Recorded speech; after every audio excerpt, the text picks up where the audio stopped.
Something surrounds you, bombards you, some of which you can't see, touch, or even feel. Every day, everywhere you go. It is odorless and tasteless, yet you use it and depend on it every hour of every day. Without it, the world you know could not exist. What is it? Electromagnetic radiation. These waves spread across a spectrum from very short gamma rays to X-rays, ultraviolet rays, visible light waves, even longer infrared waves, microwaves, to radio waves which can measure longer than a mountain range. This spectrum is the foundation of the information age and of our modern world. Your radio, remote control, text message, television, microwave oven, even a doctor's X-ray, all depend on waves within the electromagnetic spectrum.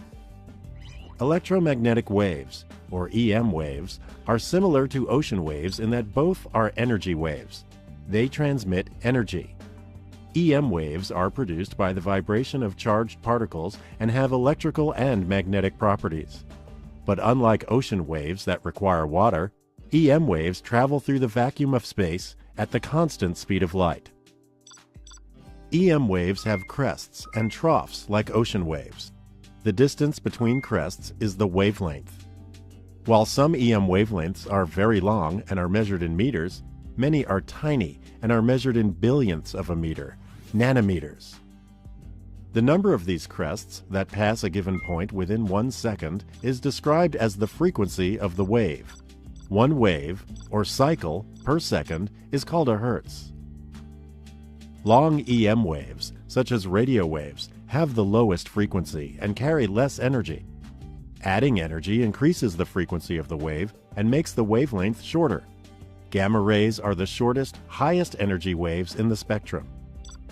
So, as you sit watching TV, not only are there visible light waves from the TV striking your eyes, but also radio waves transmitting from a nearby station, and microwaves carrying cell phone calls and text messages, and waves from your neighbor's Wi-Fi, and GPS units in the cars driving by. There is a chaos of waves from all across the spectrum passing through your room right now. With all these waves around you, how can you possibly watch your TV show?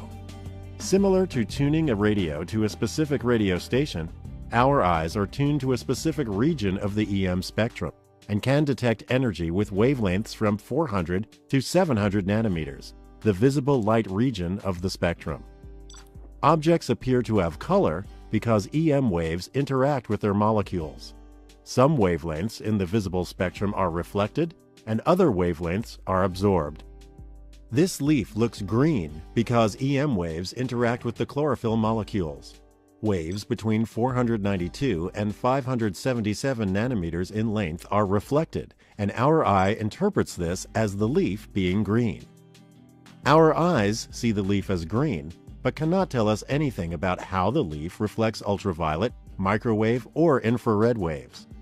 To learn more about the world around us, scientists and engineers have devised ways to enable us to see beyond that sliver of the EM spectrum called visible light. Data from multiple wavelengths help scientists study all kinds of amazing phenomena on Earth, from seasonal change to specific habitats. Everything around us emits, reflects, and absorbs EM radiation differently based on its composition.